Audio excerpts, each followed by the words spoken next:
আল্লাহু আকবার। বিসমিল্লাহির রহমানির রহিম।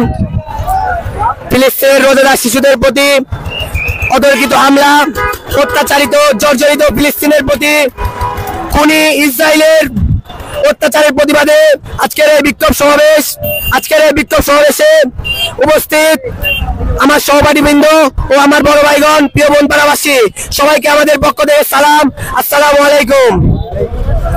আজকে আমাদের মুসলিম কান্ট্রি ইসরায়েল প্রতিনিয়ত নির্যাতিত, অত্যাচারিত, জর্জরিত।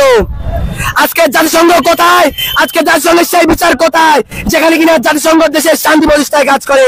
আজকে তাদের বিবেক কোথায়? প্রতিনিয়ত ফিলিস্তিনের শিশুরা যে পরিমাণে নির্যাতিত হচ্ছে, প্রতিনিয়ত তারা মৃত্যুকে বরণ করে নিচ্ছে, যা কিনা পুরো বিশ্বকে কাঁপিয়ে দিচ্ছে। প্রিয় উপস্থিতি, আমরা কখনোই তা মেনে নেব না।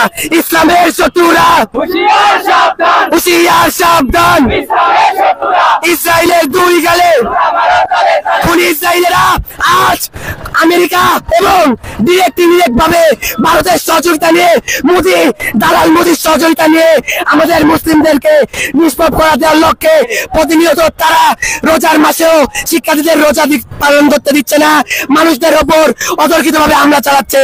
আমরা মুসলিম হিসাবে কখনো এটা মেনে নেব না।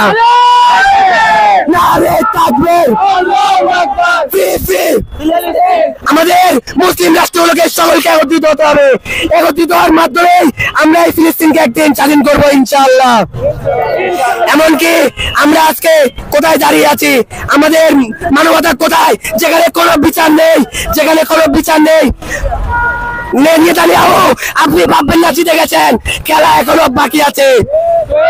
নেতানিয়াহু, আপনি ভাববেন না জিতে গেছেন, আপনাকেও নমরুদ ফেরাউনের মতো থেমে যেতে হবে।